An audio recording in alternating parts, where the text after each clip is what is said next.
যদি কেউ আমার গালি দেয়, যদি কেউ আমার বিরোধিতা করে, আমি শাহনাজ মনে করি ওটা তো আমার প্রাপ্য, ওগুলো আমার পাওনা। যদি ওগুলো আমার জীবনে অর্জন না করতে পারি, তাহলে রাসূলুল্লাহকে কতটা ভালোবাসলো। ওরা আবার গালাগালি করছে, এই বলছে সেই বলছে। আরে ওগুলো তো আমার নবীর উপরেও দেয়া হয়েছিল, আমার নবী তো কষ্ট মাননি। নবী কষ্ট পেয়েছে কোথায়? আলেমদের ভাড়া করেছেন, আলেমদের বলতে দিতে হবে, আর নইলে আমার মতো অযোগ্যকে স্টেজে তুলবেন না। আমি আসলেই গোড়া ধরে ওয়াজ করব। আমি বলবো না আমি আল্লামা, আমি বলবো না আমি হাফেজ, আমি বলবো না বিরাট আমিরে শরিয়ত, আমি বলবো না বিরাট বড় একজন মুহাক্কিক মুফতি।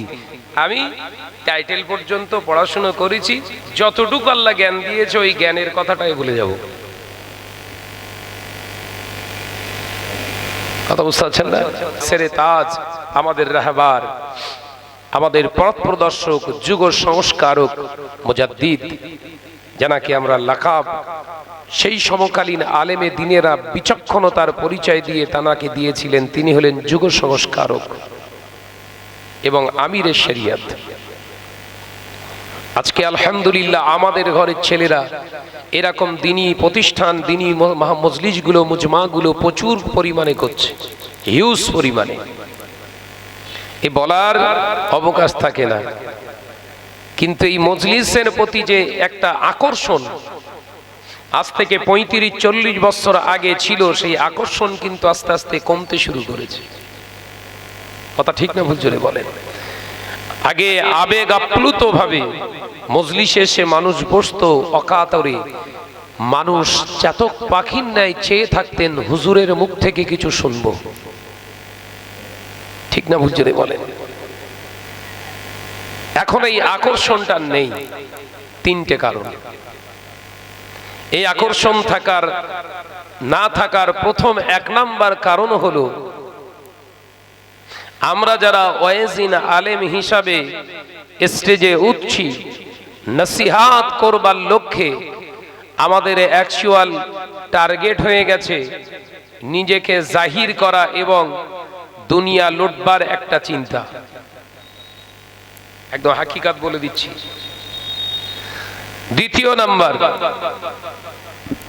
আমরা যারা আলেমেরা ওয়াজ নসিহাত করতে উঠছি, 2 ঘন্টা হোক 1.5 ঘন্টা হোক, তার ভিতর দিয়ে এই রহমতে মজলিসে মুজমাতে বসে মেজরিটি সংখ্যক এই লেকচারার বক্তা 10টা মিনিটও হলেও পরনিন্দার দিকে ঝুঁকে পড়েছে। আলোচনা কিন্তু ভালো করে বুঝতে হবে। তৃতীয় নম্বর কারণ, আমরা যারা আলেম ওলামা বক্তা ওয়াজ নসিহাত করছি, শরিয়াতকে মূল্যায়ন করে সমাজকে উপস্থাপন করব, দেব, এ মন মানসিকতা নিয়ে কিন্তু আজকে আমরা স্টেজে আর উঠছি না। আর আপনাদের জন্য 3টে কারণ, আকর্ষণ কমে যাবার 3টে কারণ। এটা আমাদের বললাম, আলোচনা বুঝছেন তো নাকি? এবার আপনারটা বলবো না, থাকে যা। আপনাদের আকর্ষণ কমে যাওয়ার কারণ, আপনাদের প্রিপারেশন, প্রস্তুতি নিয়ে জলসা মাহফিলে আসবেন এই নিয়তের অভাব। যে জলসা মাহফিলে যাব, আলেম ওলামা হুজুর কেবলারা যা নসিহাত করবেন, জীবনে একটা হলেও এই মাহফিল থেকে আমল করব, এই নিয়তে আজকে আমি মাহফিলে যাচ্ছি, এই নিয়তের অভাব। দ্বিতীয় নাম্বার, এইরকম মাহফিলে দূর দূরান্ত থেকে মজলিসে লোক না আসার কারণ হলো, বর্তমান যুগ সন্ধিক্ষণে এক একটা শ্রোতা এক একটা হুজুরের ভক্ত হয়ে পড়েছে। আমি কি ভুল বলছি? আগে এসব ছিল না, ভালো করে খেয়াল করে দেখেন। ছিল না। তৃতীয় নাম্বার কারণ, হিউজ পরিমাণে এইরকম ইন্টারনেট ব্যবস্থা হয়ে গেছে, গিয়ে লাভ নেই, এখানেই সেরে দেবো। আমার কি আলোচনা যুক্তিসঙ্গত মনে হয়? তাহলে আপনাদের তিনটে, আমাদেরও তিনটে। হেদায়েত পরিবর্তনের রাস্তা পাবেন কোন জায়গা থেকে এবার বলুন? আমি আয়াতে কারিমা রেখেছি দুটি, এবং দুটি বিশ্বনবীর কল, হাদিস পাক জবানের কল দুটো রেখেছি। আলোচনা এই সীমানার ভিতরে রাখার চেষ্টা করছি। আফসোস, আজকে আমাদের ঘরের নজন যুবক ছেলেরা হাজার হাজার টাকা খরচা করে ওয়াজ মাহফিল করছে। অধিকাংশ মজলিস কায়েম করনেওয়ালা কমিটি সাহেবানরাই এই উদ্যোগী নেওয়ার পরেও জীবন পরিবর্তনের উদ্যোগী নয় তারা। আজ থেকে 25-30 বছর আগে এলাকায় জলসা মাহফিল হতো। জলসা মাহফিল গুলো কায়েম করত কারা, প্রতিষ্ঠিত করত কারা, আয়োজক কারা ছিল? তাদের দিকে ফিরে তাকিয়ে দেখেন, এলাকার নামাজি বান্দারা, দাড়িওয়ালা, টুপিওয়ালা, পাঞ্জাবি পরনেওয়ালারা, এরা জলসা মাহফিল দিতেন। বলে ধরবেন, যা বলবো তাতে সুবহানাল্লাহ নাড়বেন, ও হবে না। বক্তার যতটা অধিকার আপনাদেরও ততটা অধিকার, তবে স্থানটা একটু উঁচু নিচু। কথা বুঝতে পারছেন না? মজলিস কিন্তু একটা, অর্থাৎ যা বলবো তাই মেনে নিয়ে চলে যাবেন আর সুবহানাল্লাহ ধুনে দিয়ে বেরিয়ে যাবেন, এটাও আপনার জীবনে খারাপই আসতে চলেছে। কথা বুঝতে পারছেন না? আর হচ্ছেও তাই। ও নওজওয়ানেরা, মুরব্বিয়ার গণেরা, সাতুলিয়ার মুসলমানেরা, কান খুলে শুনে রেখে দি, আজ থেকে 30 বছর আগে এলাকায় ওয়াজ নসিহত হতো। এলাকায় নসিহত দিত কারা? এলাকায় মাহফিল দিত কারা? যারা নামাজ কালাম আদায় করতেন।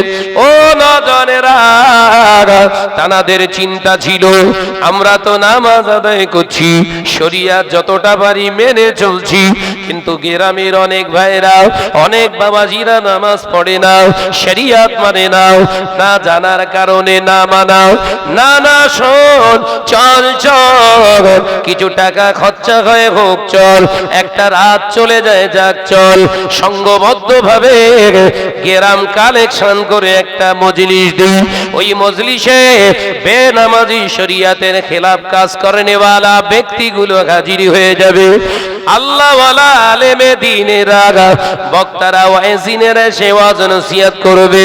যদি আল্লাহ পাক ওই আলেম ওয়াইজিনদের ওসিলায় শরিয়তের কথাগুলো এ মাহফিলে বলিয়েলেন, একজনও যদি আল্লাহর এই কালামটা, নসিহতটা অন্তরে বসিয়ে ফেলে, কিয়ামতের দিন নাজাতের ওসিলা হয়ে যাবে। একবার জোরে হবে না? পরিবর্তনের ডাক দিতেন তানারা, সেই জন্য এই মজলিসগুলো করতেন। আর মুজাদ্দিদ জামানের এই নীতি ছিল এইটাই তো।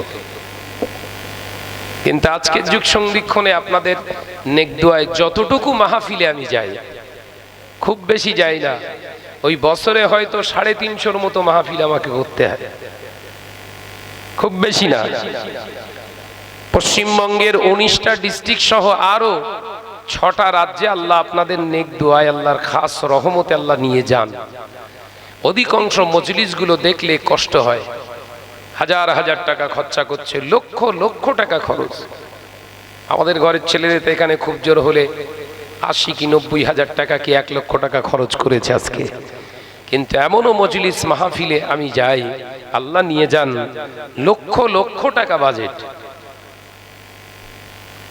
2 দিনের মাহফিল হোক, 3 দিনের মাহফিল হোক, 1 দিনের হোক, লক্ষ লক্ষ টাকা। কিন্তু তাদের সেই কমিটি, ম্যানেজিং কমিটির চেহারাগুলো দেখলে বড় কষ্ট হয়। আজকে নসিহত করব কি? কারণ আমি যদি শরিয়াতের আদাল্লা দিয়ে নসিহতগুলো করতে থাকি, সম্পূর্ণ প্রথম ধাক্কা খাবে কমিটির ছেলেরা। তাহলে এদের কাছে আমি অপ্রিয় হয়ে যাব। এদের কাছে অপ্রিয় হয়ে গেলে এখানে আর জীবনে আসা হবে না আমার। কথা বলছেন না কেন? এরা আর দাওয়াত দেবে না। তাই চিন্তা ভাবনা করে ডিসাইড করলাম, ডিসিশন নিলাম, দাওয়াত দেখ আর না দেখ, 2 ঘন্টা যখন আল্লাহ বাঁচিয়ে রেখেছেন, সেই 2 ঘন্টাটাই আল্লাহর রাস্তায় একটু দিয়ে যায়। কথা বুঝতে পারেন? তাতে করে বহু মানুষের কাছে আমি শত্রু, বহু বক্তার কাছেও আমি শত্রু। ডোন্ট কেয়ার, কিছু মনে করি না আমি। কারণ দুনিয়ার জমিনে বেঁচে থাকবো কদিন, আমার কাছে কোনো কার্ড নেই, হায়াতের কার্ড নেই। তাহলে দুনিয়ায় বিশাল বেঁচে থাকার লড়াইয়ে এই জায়গায় অন্তত বোকামি কাজটা করা সম্ভব না। ভাইরা, আমার নজনেরা, যুবকেরা, ছেলেরা, বাচ্চারা, পর্দানশীরা, মা ও বোনেরা, আল্লাহ কোরআনে জানিয়ে দিয়েছেন, ইয়া আইয়ুহাল্লাযীনা আমানুস্তাঈনু বিস-সাবরি ওয়াস-সালাহ ইন্নাল্লাহা মা'আস সাবিরিন।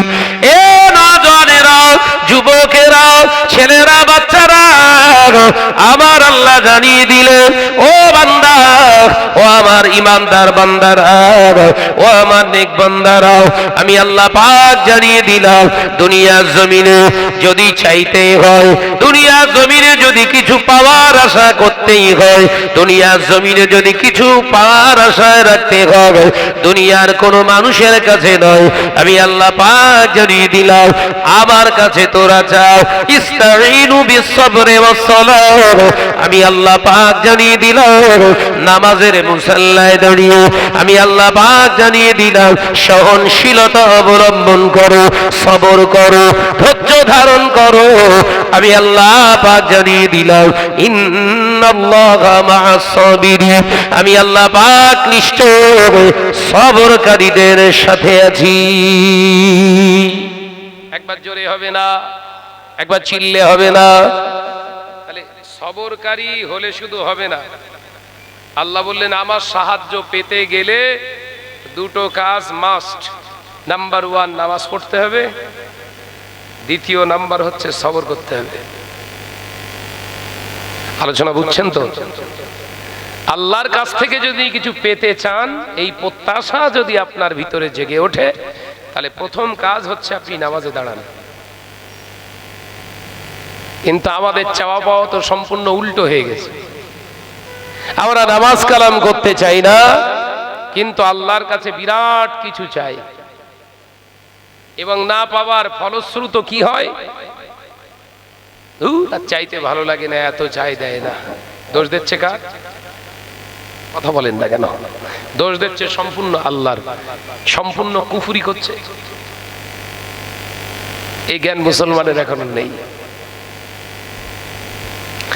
যেটা আমি আল্লাহ পাক তোর জন্য নির্ধারণ করেছি, আমি আল্লাহর তরফ থেকে যেটা বরাদ্দ করেছি, ওটা কেউ কেড়ে নিতে পারবে না। এটা যেমন সত্য, আমি আল্লাহ পাক জানিয়ে দিলাম, ওটা পূর্ণতা পেতে গেলে অবশ্যই তোর ধৈর্যের প্রয়োজন আছে, আর আমি আল্লাহর সঙ্গে একটু কথোপকথনের প্রয়োজন আছে। একবার জোরে বলুন না। আর তার মাধ্যম আমি আল্লাহ পাক জানিয়ে দিলাম নামাজ। একবার জোরে বলুন না, একবার জোরে হবে না সুবহানাল্লাহ। ভাইরা, আমার নজনেরা, যুবকেরা, ছেলেরা, বাচ্চারা, পর্দানশীরা, মা ও বোনেরা, আলোচনা বুঝুন। আল্লাহ নবী দো জাহানের বাদশাহ হাবিবুল্লাহ নবী জনাবে মুহাম্মদুর রাসূলুল্লাহ সাল্লাল্লাহু আলাইহি ওয়াসাল্লাম পাক জবানে জানিয়ে দিলেন, ও আমার সাহাবীরা, ও আমার সাহাবারা, আমি নবী জানিয়ে দিলাম, শুনে নাও, জেনে নাও, এই সফলতার মূল জায়গা হলো তোমার খোরাক। অর্থাৎ দুনিয়ার জমিনে যে খাবার তুমি ভক্ষণ করো, ওই খাবারটা যদি হারাম খানা হয়ে যায়, তখন ওই নামাজ এবং চাওয়াটা, সবর করাটা আর কাজে দেবে না। আলোচনা বুঝতে পারছেন তো নাকি? নামাজের মাধ্যমে আল্লাহ চাইতে বলছে, সবর করতে বলছে। আবার নবী বললেন, বিশ্ব নবী সরকারে দু আলম জানালেন যে নামাজ এবং সবর থাকলে শুধু হবে না, হালাল খানা খেতে হবে, এইখানেই তো সবাই আসেন। কথা বলছেন না কেন? এই বক্তা তক্তা থেকে শুরু করে সব তো পেরাই আসামি। ঠিক আছে আমার গা খাবার ঠিক আছে তো? ও না জানেরা, যুবকেরা, ছেলেরা, বাচ্চারা, পর্দার নশিনা মা ও বোনেরা, আল্লাহ নবী পাক জামানের হাদিসের ভিতরে আল্লাহ নবী একটি জায়গায় বলেছেন, লাহামুন হারামা লা ইয়াদখুলুল জান্নাহ, হারাম খানা খেয়ে শরীরে গোশত যদি তৈরি হয়, ওই গোশতটা কশিনকালে জান্নাতে যাবে না। ও নওজওয়ানেরা, যুবকেরা, তাহলে নামাজ আপনাকে আগে বললেন আসসালাতুল মিফতাহুল জান্নাহ, নামাজ হলো বেহেশতের চাবি, এটা নবী জানিয়ে দিয়েছেন।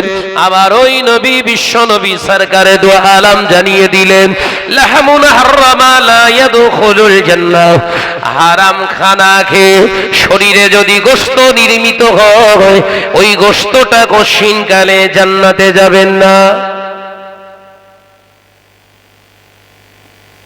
বেহেশতের চাবি হলো নামাজ। এই আলোচনা বুঝছেন তো নাকি? না বল না রে বাপ, নাকি ঘোড়া ধরে টেনতিস বলে অসুবিধা হচ্ছে? আলেমদের ভাড়া করেছেন, আলেমদের বলতে দিতে হবে, আর নইলে আমার মতো অযোগ্যকে স্টেজে তুলবেন না। আমি আসলেই ঘোড়া ধরে ওয়াজ করব, আমি বলবো না আমি আল্লামা, আমি বলবো না আমি হাফেজ, আমি বলবো না বিরাট আমিরে শরিয়ত, আমি বলবো না বিরাট বড় একজন মুহাক্কিক মুফতি। আমি টাইটেল পর্যন্ত পড়াশোনা করেছি, যতটুকু আল্লাহ জ্ঞান দিয়েছে ওই জ্ঞানের কথাটাই বলে যাব। কথা বুঝতে পারছেন না? আমার নওজওয়ানেরা, যুবকেরা, ছেলেরা, বাচ্চারা, বিশ্ব নবীর জীবনে এটাই হলো লক্ষ্য ছিল, এটাই নবীর জীবনে সব থেকে বড় টার্গেট ছিল, মিশন ছিল।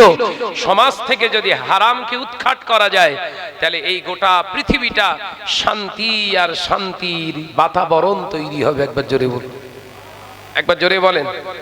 সেটা হোক মদ, সেটা হোক সুদ, সেটা হোক ঘুষ, সেটা হোক লটারি, সেটা হোক আপনার চাপাবাজি, সেটা হলো দালালি করা, সেটা হলো মিথ্যাবাদী, সেটা হলো আপনার প্রতারণা বনা, সেটা হোক পৃথিবীর জমিনে মেরে কেটে খাওয়া, সেটা হোক পৃথিবীর জমিনে সুদ খাওয়া, এই টোটালটাই জীবনে যদি হারাম বর্জিত হয়ে যায়, ওমা খলাকতুল জিন্না ওয়াল ইনসা ইল্লা লিয়াবুদুন, নিঃসন্দেহে বান্দার টোটাল জীবনের কর্মকাণ্ডটাই ইবাদত হয়ে আল্লাহর কাছে দাঁড়িয়ে যাবে। জোরে বলে।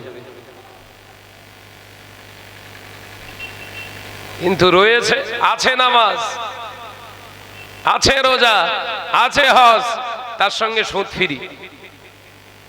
কথা বলছেন না কেন? এরকম সাতুলিয়া এলাকায় নেই।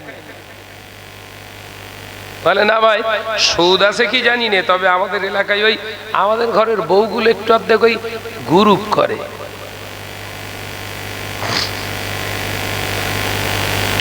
এখন যদি এই গ্রুপ বাস, ওই সমস্ত বন্ধন গ্রুপের সুদের লেনদেনকারীদের মাঝখানে দাঁড়িয়ে যদি বলি এরা সবাই আমার ভালোবাসার মানুষ, তাহলে আমার জন্য কবরে বাস পড়বে না? পড়বে না? কথা বলছেন না কেন? ওই জন্য শাহনাজ ভাই ভক্ত খোঁজে না, বলো। শাহনাজ খোঁজে একজন প্রকৃত মুসলমান, একজন হোক এনাফ। বিশ্বনবী জীবনে হিজরত করেছিলেন, বিশ্বনবী সাথী বানিয়েছিলেন সিদ্দিকে আবু বকরকে। একবার জোরে বলুন, একবার জোরে বলেন না। কারণ অন্যান্য সাহাবায়ে কেরাম ছিলেন, হযরতে আবু বকরকে সঙ্গী বানিয়েছিলেন কেন? আবু বকর হচ্ছে রাসূলের প্রতিরূপ, অর্থাৎ যে কাজটা রাসূলুল্লাহ করতেন আবু বকর সেই কাজে আঞ্জাম দিতেন। একবার জোরে বলুন, একবার জোরে হবে না? অর্থাৎ আমার ভক্ত সাজবে, জিন্দাবাদ দেবে, আর টানবে গাঁজা, দরকার নেই। দাদা হুজুরের নীতি এটাই ছিল, আল্লামা হুজুরের নীতি এটাই ছিল, পাঁচ হুজুর কেবলার নীতি এটাই ছিল, বড় বড় মুহাক্কিক আলেমে দ্বীন আল্লাহ ওয়ালাদের নীতি হবে এটা। আমার সংখ্যা বেশি হোক তারা চাইবে না, প্রকৃত মুসলমানের সংখ্যা বাড়ুক, এটাই চাইবে। ভাইরা, আমার নজনের যুবকেরা, ছেলেরা, বাচ্চারা, পর্দার সিনেমা ও বোনেরা, আলোচনা বুঝুন।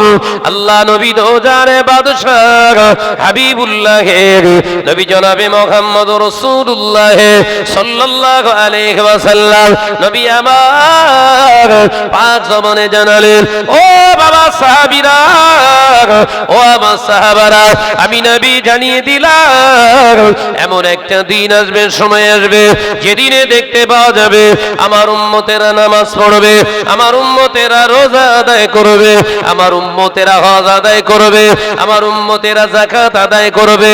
ও বাবা সাহাবীরা, আমার উম্মতেরা বড় বড় মসজিদ নির্মাণ করবে, আমার উম্মতেরা মসজিদ তৈরি করার কম্পিটিশন প্রতিযোগিতা বানাবে। ও বাবা সাহাবীরা, আমার উম্মতেরা দাড়ি রাখবে, টুপি পরবে, জুব্বা পরিধান করবে, মসজিদ ভর্তি মুসল্লি পাওয়া যাবে, আল্লাহকে ভয় করনে বলা মুসলমানের অভাব হয়ে যাবে। কিসের অভাব? আরে বাপ, দাড়িওয়ালা টুপিওয়ালার অভাব হবে না, জুব্বাওয়ালার অভাব হবে না।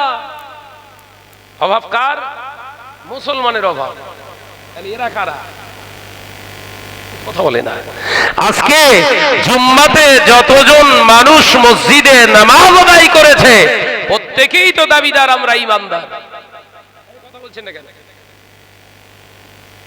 ইমানদারের ইমানের দাবি সবাই রাখতে পারে, কিন্তু মুসলমানের দাবি করতে গেলেই তো একটু ঠেলাগুতো হবে।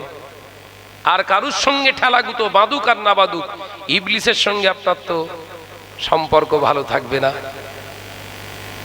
কথা বুঝতে পারছেন না কেন? খেলাগুতো আপনার সঙ্গে দুনিয়ার কোন মানুষের ব্যক্তির সঙ্গে বাদুক বা না বাদুক, আপনার জীবনে যখন আপনি মুসলমানত্ব মুমিনত্ব গ্রহণ করে আপনার লক্ষ্যে আপনি চলতে শুরু করবেন, এই দুনিয়ার জমিনে আপনার এট ফার্স্ট বিরোধিতা, আপনার এন্টি দাঁড়িয়ে যাবে হারামখোরেরা। আর যদি হারামখোরেরা আপনাকে তাজিম করে, রেসপেক্টেবল হয়, আপনি তাদের কাছ থেকে সম্মানের আশা করছেন, জানবেন একদম স্বমহিমায় আপনি নিঃসন্দেহে ধারণা নিয়ে নেবেন। চিন্তার একটা জায়গা পরিস্ফুটিত হবে, নিজের ভিতরে কনফিডেন্সিয়াল হয়ে যান, আপনি হালালের জায়গায় নেই। কথা বুঝতে পারছেন না বোধহয়? এটাই দুনিয়া। এখন কোনটা চান? নবী তো বললেন আদ-দুনিয়া ও মাজরাতুল আখিরাত, দুনিয়াটা হলো আখিরাতের, ইমানদারদের জন্য আখিরাতের ক্ষেতবাড়ি। একবার জোরে বলে, একবার জোরে বলছেন না? শুধু নামাজ পড়া ইবাদত নয়, শুধু রোজা করা ইবাদত নয়, শুধু হজ করা ইবাদত নয়, শুধু যাকাত দেওয়া ইবাদত নয়, শুধু মসজিদ তৈরি করা ইবাদত নয়, শুধু মাদ্রাসা বানানো ইবাদত নয়, শুধু আলেম হওয়া ইবাদত নয়। ও সাতুলিয়ার মুসলমানেরা, চাষাবাদ করাটাও হলো ইবাদত, ব্যবসা বাণিজ্য করাটাও হলো ইবাদত, শাদী করাটাও হলো ইবাদত, দুনিয়ায় স্বামী স্ত্রী মেলামেশা করাটাও হলো ইবাদত, সন্তান জন্ম দেওয়াটাও হলো ইবাদত, পৃথিবীর জমিনে বন্ধুত্ব তৈরি করাও হলো ইবাদত, দুনিয়ার জমিনে লেনদেন করাটাও হলো ইবাদত। শর্ত হলো ফাত্তাবিউনি, আমার আল্লাহ পাক জানিয়ে দিলেন, হাবিব আপনি জানিয়ে দেন, ওরা যা কিছু করুক না কেন আপনার ইত্তেবা করে করবে, তাহলে আমি আল্লাহ পাক জানিয়ে দিলাম অবশ্যই তারা ইবাদতের ভিতরে নিমজ্জিত হয়ে আমি আল্লাহ পাক আল্লাহ তাআলাকে তারা হাসিল করতে পেরে যাবে। নবী বললেন হারাম খানেওয়ালার কোনো ইবাদত নেই। ভালো করে বুঝলেন, হারাম খোরের কোনো ইবাদত নেই। কিন্তু বর্তমান যুগ সন্ধিক্ষণে হারাম খোরেরাই অধিকাংশ মসজিদের সেক্রেটারি। রাগ করলে হবে না। হারাম খোরের দ্বারা যথারীতি মসজিদের পরিচালনা চলছে। বহু মহিলা সমিতি বন্ধন গ্রুপের লোন তুলে যথারীতি বাড়ি সবকিছু করলো, ও এখন মসজিদের খাতা সামলাচ্ছে। প্রতিবাদ করেছি, দেখেছি এক ঘরে কোনা হয়ে গেছে। তা হলুম এক ঘরে, আমি ওতে দুঃখিত নই। সবাই আমাকে ঘৃণা করে বলে আমি যে খারাপ, আসলে তা তো নয়। আমার তো লক্ষ্য আল্লাহ দিনকে, হককে মানুষের কাছে পৌঁছে দেওয়া। নবীর জীবনে একটানা 3 বছরের অধিক শানে আবু তালিব বলে একটি ঘাঁটিতে একা একা এক ঘরে হয়েছিলেন ওই মক্কার জমিনে। কার সঙ্গে কথাবার্তা লেনদেন টোটাল বন্ধ। ওই নবী তো একবারও কষ্ট পাননি। আমরা যদি সেই আলেম হই, আমরা ওটাকে আমাদের জীবনের সুন্নত বলে মনে করি, মেনে নেই। এই কথা বলছেন না কেন? যদি কেউ আমার গালি দেয়, যদি কেউ আমার বিরোধিতা করে, আমি শাহনাজ মনে করি ওটা তো আমার প্রাপ্য, ওগুলো আমার পাওনা। যদি ওগুলো আমার জীবনে অর্জন না করতে পারি, তাহলে রাসূলুল্লাহকে কতটা ভালোবাসলো। ওরা আমার গালাগালি করছে, এই বলছে সেই বলছে, আরে ওগুলো তো আমার নবীর উপরেও দেয়া হয়েছিল। আমার নবী তো কষ্ট মাননি। নবী কষ্ট পেয়েছে কোথায়? যে আমি হকটাকে ওদের কাছে দিতে চাইলাম, ওরা ঘুরিয়ে আমাকে না হক বলল। এ কথা বুঝতে পারছেন না?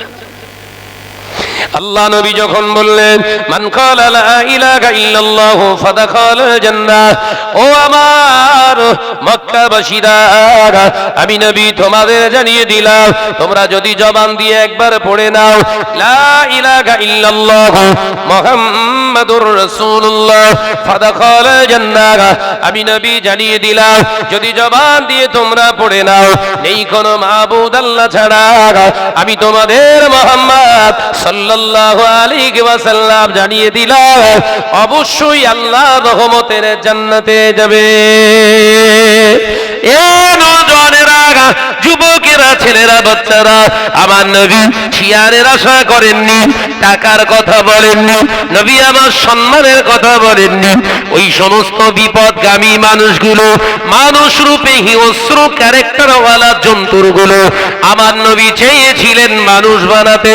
তিনি জানতেন এরা যদি একবার নেই কোনো মাবুদ আল্লাহ ছাড়া, এটা যদি একবার পড়ে নেয়, এরা যদি অন্তরে একবার বিশ্বাস করে নেয়, তাহলে 360টা দেবতার মূর্তি আর থাকবে না। একবার জোরে বলুন না, একবার জোরে হবে না? একজনই দরকার মিটে যাবে, 360-এর কাছে যাওয়ার দরকার নেই। মানুষজন যখন একটা জায়গায় অবস্থান করবে, তার নিরাপত্তা সব থেকে বেশি বাড়বে। সুবহানাল্লাহ বলেন, জোরে বললেন না?